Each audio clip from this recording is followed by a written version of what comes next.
시장이 정체 상태에 빠졌습니다. 2달 가까이 주가를 움직이던 미국 금리와의 연관성 상당히 많이 줄었고요.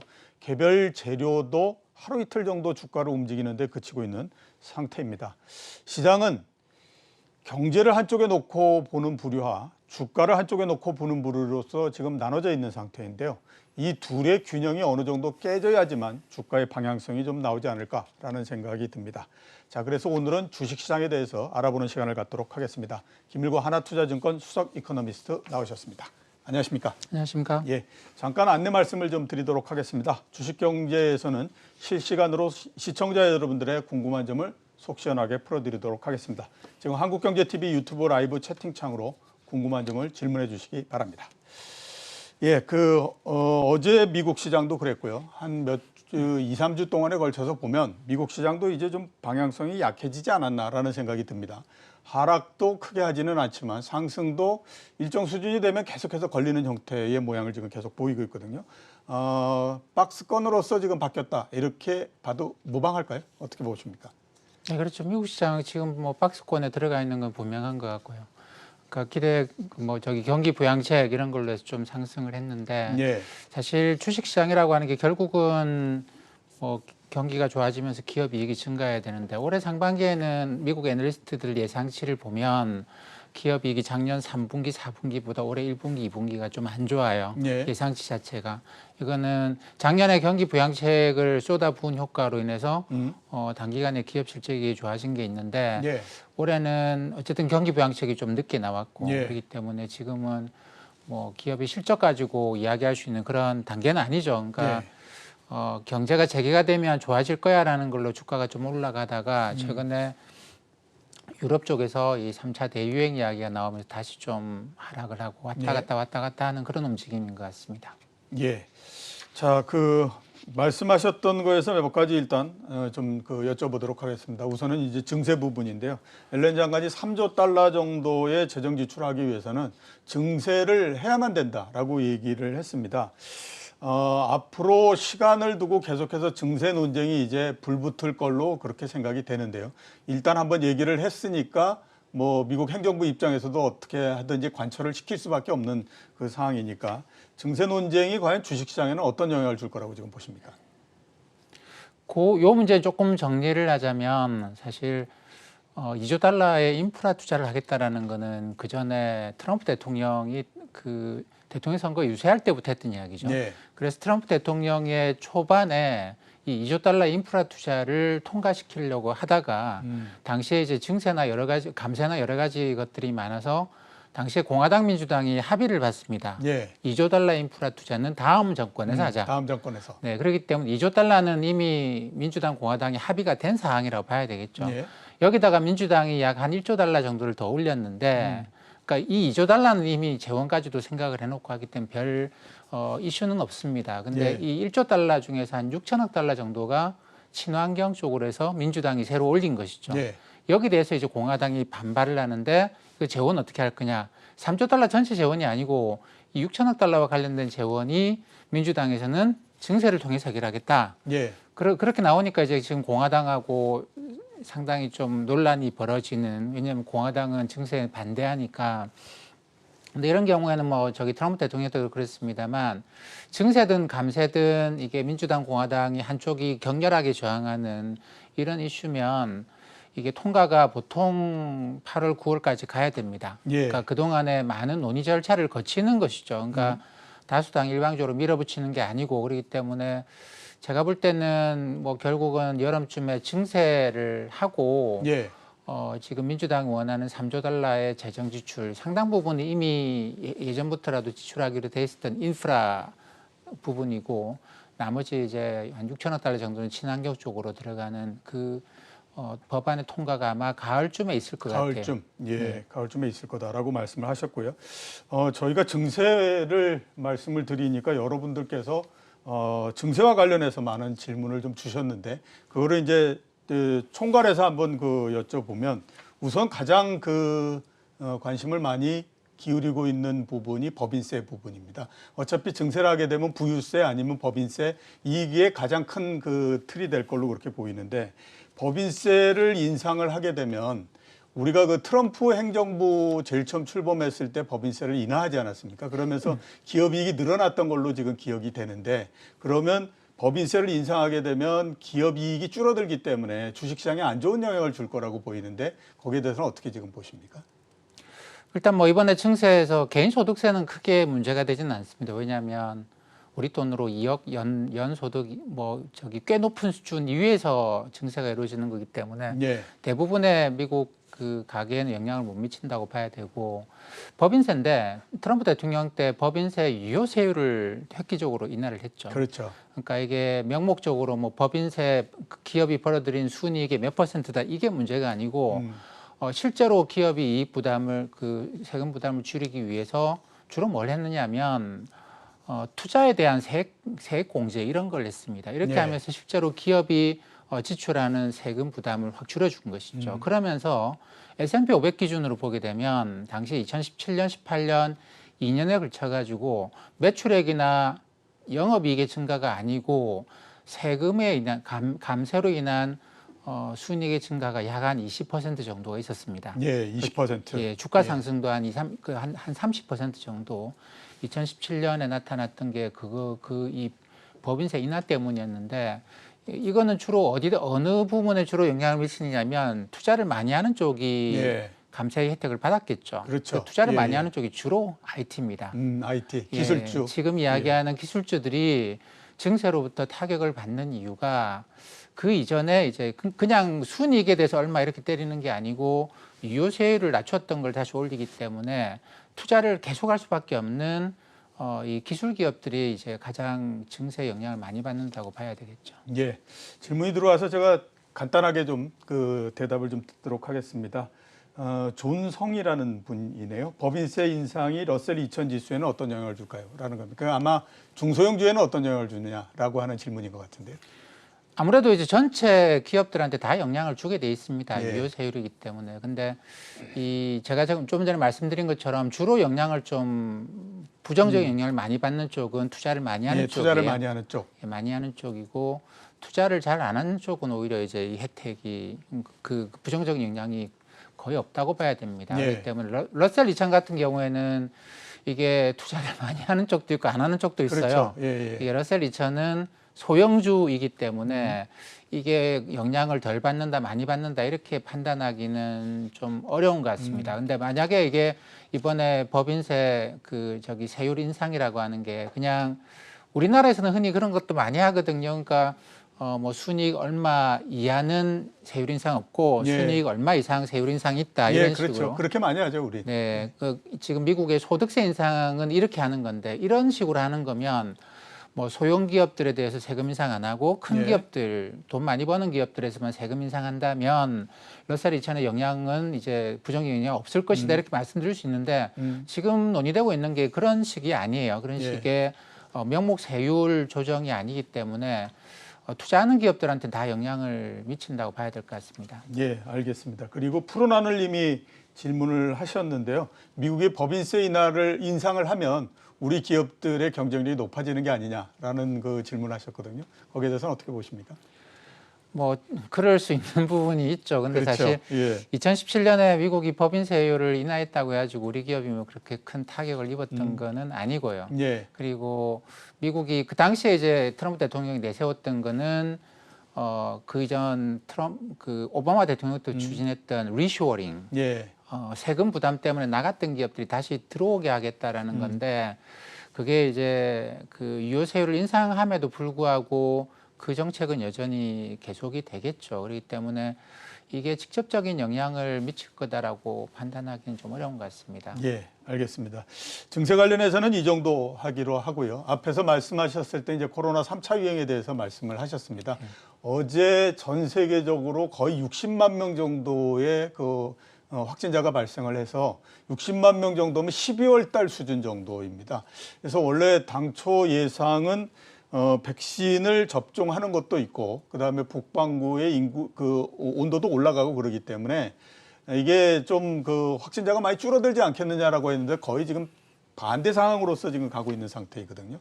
경제에도 상당히 좀 영향을 많이 줄 것 같고 주식시장에도 영향을 줄 것 같은데 어떻게 보십니까?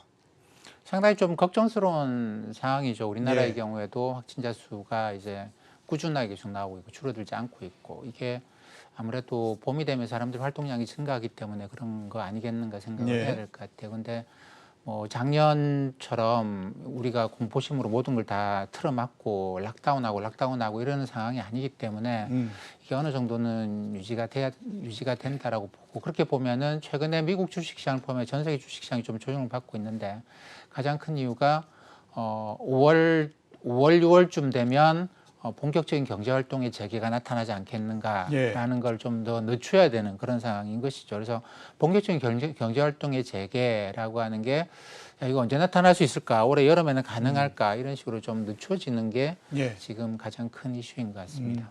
그러면 그게 본격적인 경제 활동이 늦춰진다라고 하면 지금 주식 시장에서 가장 기대하고 있는 부분이 경제가 앞으로 굉장히 계속해서 좋아질 거다라고 하는 기대로 지금 계속 유지되고 있는 거지 않습니까? 그러면 그 부분들이 좀 훼손이 되기 때문에 시장에는 안 좋은 영향을 줄 걸로 그렇게 보이는데 어떻게 판단하십니까? 그 부분에 대해서? 그렇죠. 아무래도 이게 그 지금 이 5, 6월 달이면 경제 활동이 개선되고 뭐 기업 이익이 증가할 거야라고 하는 게 이게 늦어지는 거거든요. 그렇죠. 근데 아직까지 그래서 이 올해 상반기에는 어쨌든 뭐 그 전에라도 지금 3차 대유행 이야기 나오기 전에라도 올해 상반기에는 경제 활동의 재개가 기업의 이익의 증가로 나타날 가능성은 없었어요. 그렇기 예. 때문에 3분기 정도부터는 경제 활동의 재개가 주식 시장에 플러스 영향을 주지 않겠는가 생각을 하고 있었는데 예. 아직까지는 이게 이 기본적인 가정을 훼손시킬 정도는 아닌 것 같아요. 예.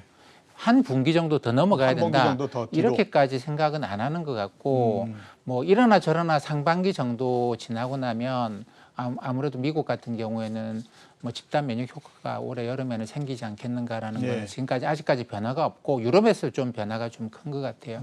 그렇게 본다고 한다면 아직까지는 이게 그 큰 영향을 미치는 건 아닌 것이죠. 그러니까 예. 좀 떨어지면 다시 올라오고 뭐 올라가면 또 힘을 잃고 또 내려가고 주식시장의 움직임이 이런 것이지 이게 추세가 바뀌거나 그런 건 아닌 것 같습니다. 예, 알겠습니다. 해외 시장은 이 정도 하도록 하고요. 국내 시장에 대해서 한번 좀 여쭤보도록 하겠습니다. 우선 국내 시장 전망에 대해서는 어떻게 보십니까? 최근에 뭐 거의 시장이 힘이 없는 상태이기 때문에 어떤 쪽으로도 지금 방향이 잡히지 않고 있는 상태거든요. 국내 시장의 모양은 어떻게 될 거라고 지금 전망하십니까? 저는 쉬는 것도 투자라고 생각을 합니다. 그 쉬는 것도 투자다. 네, 주식시장에서 이것도 굉장히 중요한 격언 중에 하나인데 예, 그러니까 이게 뚜렷한 변수가 없이 이런저런 변수들 가지고 막 왔다 갔다 해요. 어떤 경우에는 뭐 이 변수 가지고 이렇게 이야기도 하고 저렇게 이야기하기도 하고 뭐 미국 금리만 하도 그렇지 않습니까? 미국 금리 올라가면 주가 떨어진다 그랬는데 사실 지금 미국 금리는 1.6%까지 올라가 있거든요. 근데 그렇죠. 코스피는 뭐 크게 하락한 것도 없어요. 그래서 하루하루 그런 날도 있고 아닌 날도 있고 왔다 갔다 하다 보니까 제가 볼 때 이제 투자자들이 좀 관심이 좀 떨어지는 것 같습니다. 그렇죠. 이게 예. 혼돈스러운 거죠. 이렇게도 이야기하고 저렇게도 이야기하고 뭐 그러다 보니까 좀 뚜렷할 때까지는 기다려보자라고 하는 그런 움직임이 강하고 그래서 제가 볼 때는 이거는 뭐 그러면 다시 중앙은행이 돈을 많이 푼다더라 아니면 기업이 실적이 좋아진다더라 둘 중에 하나 외에는 그렇게 뚜렷한 모멘텀은 없다고 봐야 되거든요. 예. 그러니까 뭐 이 중에서 가령이 중요한 거는 뭐 경제 활동이 재개가 된다, 곧 된다. 또 한 가지는 미국이 인프라 투자를 통과시켰다. 뭐 예. 이런 것들이 이제 새로운 모멘텀이 될 건데 이런 모멘텀, 뚜렷한 모멘텀이 나오기 전까지는 뭐 투자자들이 전반적으로 큰 움직임을 안 보이지 않겠는가 싶습니다. 예. 글쎄 그 중앙은행이 돈을 풀었다라고 하는 소식은 아마 당분간 안 나올 것 같고 그러면 경기와 기업 실적이 좋아졌다라고 하는 소식이 나와야 되는데 앞에서 말씀하셨던 것처럼 이런저런 이유로 해서 조금씩 늦어지고 있기 때문에 아마 시장이 계속해서 방향을 못 잡는다 이렇게 이제 판단이 되고요. 아마 오늘 그 뉴스 중에 가장 큰 게 이게 아닐까라는 생각이 드는데요. 연기금 관련한 부분입니다. 국민연금이 국내 주식 그 비중을 최대 20%까지 확대할 수 있다라고 하는 것을 지금 논의 중에 있습니다. 아마 이 논의 중이라고 하는 얘기가 나오는 걸 보면 결론은 그렇게 날 거다라는 생각이 들거든요. 이렇게 되면 이제 그 연기금의 매도 이거는 어느 정도 좀 마무리가 될 수 있다라고 보십니까? 어떻게 판단하십니까? 글쎄 저도 기사로밖에 본 게 없어서 이게 정확한 내용을 잘 모릅니다만 예. 기사로 나온 내용을 보면 지금 국민연금 전체 자산에서 국내 주식에 대한 비중이 16% 조금 더 되는데 예. 이게 작년 말에 기준선을 그렇게 정해놨는데 작년 말에 이게 20%를 넘어섰다라는 거잖아요. 그것 때문에 기준선으로 주식 비중을 줄이기 위해서 계속 매도를 해왔다라는 건데 지금 이야기되고 있는 거는 이 기준선의 변화를 주는 게 아니고 국내 네. 주식을 더 많이 사자는 건 아니고 이게 주가가 올라가다 보면 16%에서 더 비중이 늘어날 수 있는데 예. 이 허용 범위를 예. 폭을 넓혀준다. 네, 폭을 넓혀서 지금 상황에서 매도를 안 해도 되는 그런 상황으로 만든다라고 하는 것 같아요. 그렇기 때문에 뭐 저기 연기금 매도 올해 초부터 계속 그런 이야기들 많이 하셨는데 며칠 연속 매도다 이런 이야기 많이 하셨는데 그런 식의 매도는 좀 진정되지 않겠는가 그 정도일 것 같습니다. 예. 그 추가적으로 뭐 매수가 연기금을 통해서 들어온다든가 이런 거는 기대하기는 어렵다라고 봐야 되는 거죠. 아닐 것 같아요. 예. 자, 그 또 하나 이제 여쭤볼 거는 지금 시장에서 그 최근에 해운주, 조선주, 그다음에 유통주 이런 경기 민감주들 올라간다라는 얘기를 하고 있고요. 그 대신에 1월 달까지 시장을 전체적으로 끌고 왔던 대형주, 예를 들어서 뭐 IT라든가 자동차라든가 이런 주식들은 상당히 많이 하락을 하고 있습니다.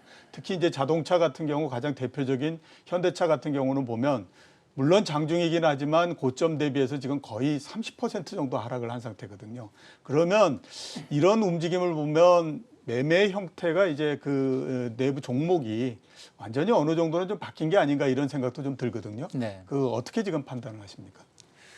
그 최근에 뭐 인플레이션 우려 이런 이야기들을 많이 해왔습니다만 뭐 수혜지 운하에서 지금 화물선이 길을 막고 있는 것도 예. 있고, 근데 전체적으로 그 글로벌 경제 지표를 보면 글로벌하게 수출입 물동량이 상당히 좀 증가했어요. 예. 작년에 팬데믹을 거치면서 제가 볼 때는 이제 자동차 산업에서 큰 변화가 생겼고, 예. 뭐 친환경 에너지 이런 쪽이 변화가 생기면서 기존에 비해서 GDP 성장률이 뭐 많이 올라갔다는 그것보다는 자동차는 기존에 잘 돌아가던 자동차 라인을 없애고 새로운 라인을 만들고 하다 보니 예.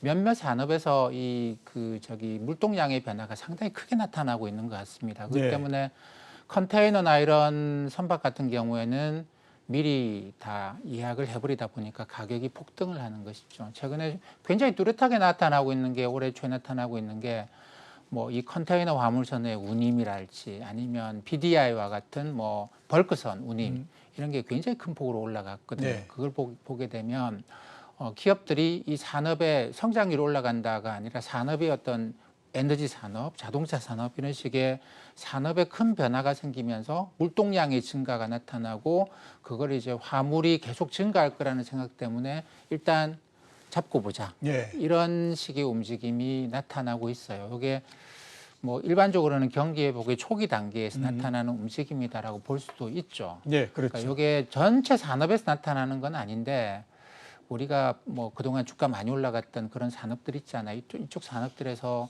물동량의 변화가 크게 나타나고 있는 것만은 좀 뚜렷한 변화입니다. 예, 알겠습니다. 자, 그 이번 주 뭐를 포함해서 지난주도 그렇고요. 상당히 좀 그 관심을 많이 모았던 그 뉴스가 인텔이 반도체 투자하는 거, 그다음에 폭스바겐이 2차 전지 내재화하는 거, 이거 모두 다 합치게 되면 첨단 기술의 생산 능력을 선진국들이 내부적으로 갖고 가려고 하는 그런 형태다. 즉 공급 라인을 어느 정도 좀 수정을 하고 변화하는 형태다. 이렇게 이제 볼 수 있을 것 같은데 이런 상황이 앞으로 계속해서 진행이 될 거라고 지금 보십니까? 어떻게 판단하십니까? 상당히 걱정스러운 그런 거죠. 사실 예. 뭐 우리나라 같은 경우에 1980년대 이후로 80년대 3조 호황, 85년 이후로 수출이 급격하게 증가하고 그랬던 게 사실 전 세계적인 어떤 산업의 수직 계열화에서 우리가 이쪽 어느 정도에서 편입해 들어가는 그러니까 그러면서 이제 선진국이 다 갖고 있던 기업이 해외로 빠져나가고 그러면서 많은 나라가 여기에 그 서플라이 체인이라고 일반적으로 이야기하는데 하나씩 들어갔죠. 그래서 아시아의 네 마리 용, 뭐 한국, 대만, 뭐 홍콩, 싱가포르 이런 나라들이 80년대 중후반에 본격적으로 치고 올라간 이런 거였는데 그 이후로 보면 거의 30몇 년 동안 이런 글로벌하게 서플라이 체인이 확대되는 그런 일들을 겪어왔어요. 예. 그러다가 중국이 급부상을 하고 난 이후로 2010년대 중반부터는 이게 위축되는 움직임을 보여왔는데 지금은 미국이나 유럽이 안보 측면에서 중국과의 관계를 끊어나가는, 특히 첨단 기술과 관련해서 그 과정에서 이제 중국과 관계를 끊고 다른 나라의 관계를 확대하는 게 아니고 자기네들이 생산을 하겠다. 그러니까 그동안은 국내에서 하지 않던 걸 하겠다라는 식으로 가고 있는데 그게 제일 두드러진 게 최근에 반도체하고 배터리라고 봐야 되겠죠. 근데 그렇겠죠. 예, 이 최근에 뭐 자동차용 반도체 부족 현상 이런 것도 겪으면서 이쪽에 지금 당장 투자를 하게 되면 그쪽이 당연히 이제 공정상 경쟁력이 떨어지는 건 맞거든요. 근데도 어마어마한 투자를 해서 단기간에 중국과의 관계를 좀 정리하고 해외에 나가 있는 생산 공장이 미국이나 유럽으로 들어갈 수 있도록 하겠다라는 그런 움직임이라서 우리가 갖고 있는 글로벌한 입지를 좀 잃을 위험을 충분히 생각을 하셔야 될 것 같습니다. 예, 알겠습니다. 마지막 질문을 좀 드려야 될 것 같습니다. 시장에서는 2개월 이상 지금 계속되고 있는 주가의 횡보 상태를 깰 수 있는 가장 근접해 있는 재료로 1분기 실적을 지금 꼽고 있는 상태거든요. 1분기 실적이 정말 그런 역할을 할 수 있을까라는 거에 대해서는 어떻게 지금 판단하십니까? 우리나라 코스피를 보면 지난해 4분기 실적이 굉장히 안 좋아요. 예. 이게 이제 한국 코스피의 고질적인 문제인데 좋아진다 해놓고 실적이 푹푹 떨어지기 때문에.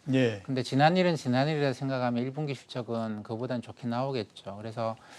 그래서 이제 기대를 하는 그런 부분이 있습니다만 글로벌하게 보게 되면 1분기에 그렇게 실적이 잘 나올 것 같지는 않습니다. 미국 같은 경우도 마찬가지고 아무래도 올해 상반기에는 실적을 기대하기는 좀 어렵지 않겠는가. 물론 실적이라고 하는 건 주식시장에 모든 것이죠. 모든 것이기 때문에 실적 잘 나오는 기업의 주가는 당연히 올라가고 합니다만 이게 시장 전체를 끌어올릴 만큼의 매크로한 힘으로서 많은 기업들의 실적을 증가시킬 수 있는 그런 매크로 환경은 아닌 것 같아요. 예, 알겠습니다. 1분기 실적이 시장을 전체적으로 변화할 정도는 아닐 거다. 이렇게 말씀을 해주셨습니다. 오늘 나와주셔서 감사합니다. 감사합니다. 지금까지 김일구 하나투자증권 수석 이코노미스트였습니다.